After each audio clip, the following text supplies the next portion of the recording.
they tell some stories about Bert. One time a manager came in and Bert yelled at him he's like, don't you tell me how to print a snow globe. My God, he was fearless. But snow globe then gets me and Lacey's cackles up. And it's like, okay, I've said it every episode.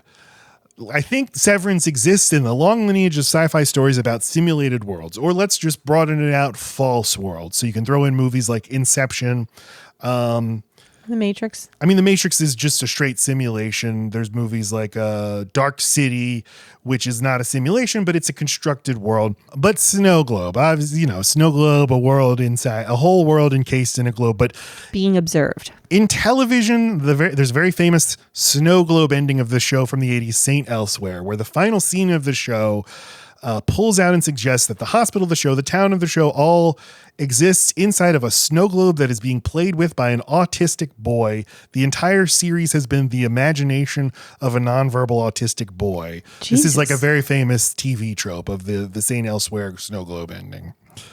What year was this? 89, I think. And they had a friendly representation of a nonverbal autistic boy? I can't attest to the friendliness of the representation. All right, then. That it existed at all. The first thing you have to suggest when you're in a simulation is if you have simulated worlds, is that the real world, quote unquote, also is a simulation. You always have to suspect that is the case. Yeah. And with Severance, it's not exactly the same thing, but you have to suspect that the outside world might also be severed, might also be a total construction, and that there's a level up above that where people are unsevered or whatever. Mm-hmm.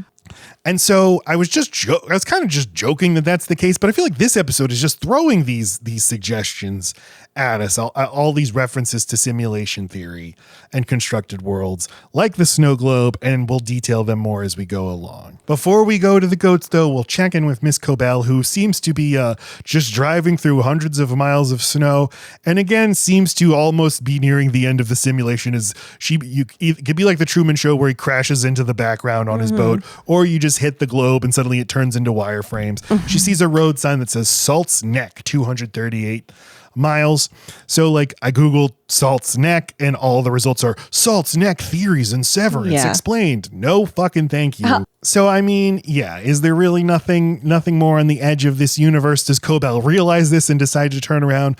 I don't know, but she looks over in her passenger seat and there's like a CPAP. Two theories. Okay, the first one was it's a CPAP, and that's why she woke up so startled. It's like she literally physically shouldn't not be plugged into her CPAP machine. So CPAP machine is what you use for sleep apnea. Right. So she can't, she might have gas and there might be a gas station, but she can't afford to sleep in her car again. That was my first theory.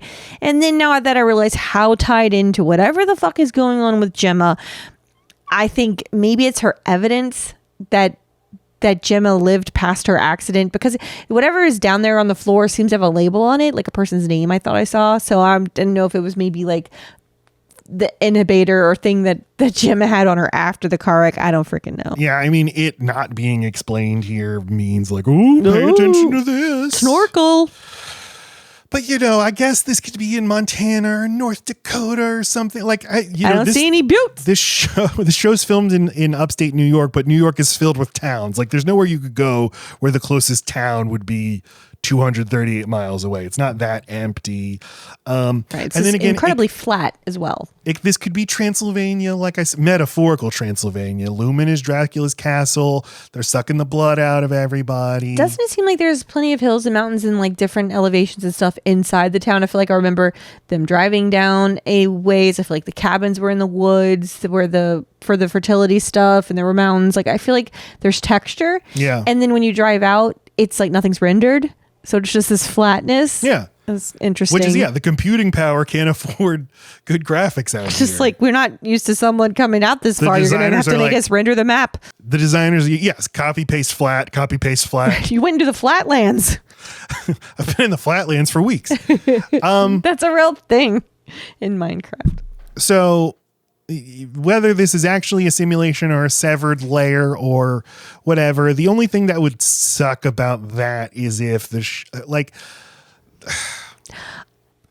the thing, we don't know what we want we want answers, but we don't want too many. We want reveals, but we want them to be clever that we didn't think of them. So anything that we can sit here and think of, it's like, no, I thought of it. Yeah, exactly. Yes. I don't want to be able to guess. Yet we're spending a lot of time making a podcast where we're watching the episodes over and over again. And so we keep guessing. Sure.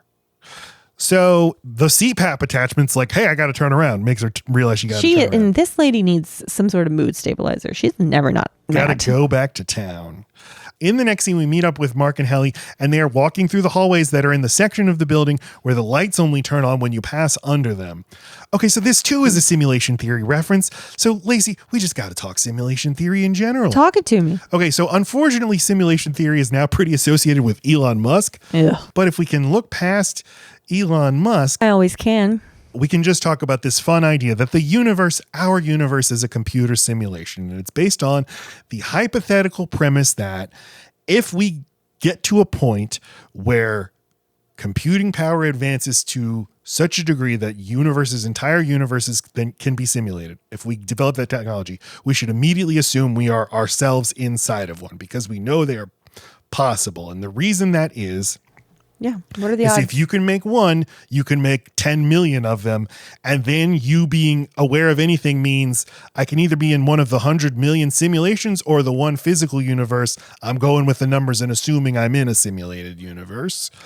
And then you consider it doesn't have to be right now that the simulated universe gets invented. It could be 20 million years in the future. An alien could invent it.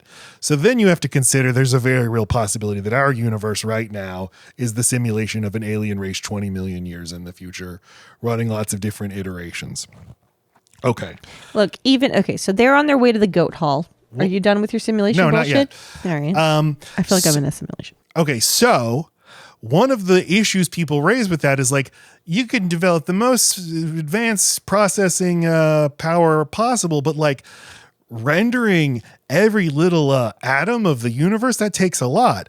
The counter to that is you only have to render what you're people are looking using, at. yeah. And in quantum mechanics, which I totally understand, Blockchain. at the subatomic level, electrons, protons, and neutrons, they only have a charge when they are measured. Which is exactly like a computer stars. graphic only getting rendered once you measure it, once you look at it. Well, that's what's like stars. You ever look into the stars at night? No. They do not turn bright if you look at them. They're only bright when you're not looking at them. Okay. But if you pick one and look at it, it goes dim. There's just some kind of weird light refractory thing. It's like it turns it off. So these lights that only come on when you're under them is like a quantum particle only getting a charge when you're looking at it, or a graphic in the machine in the simulation only rendering when you look at it. Are you going to ask me to buy Bitcoin?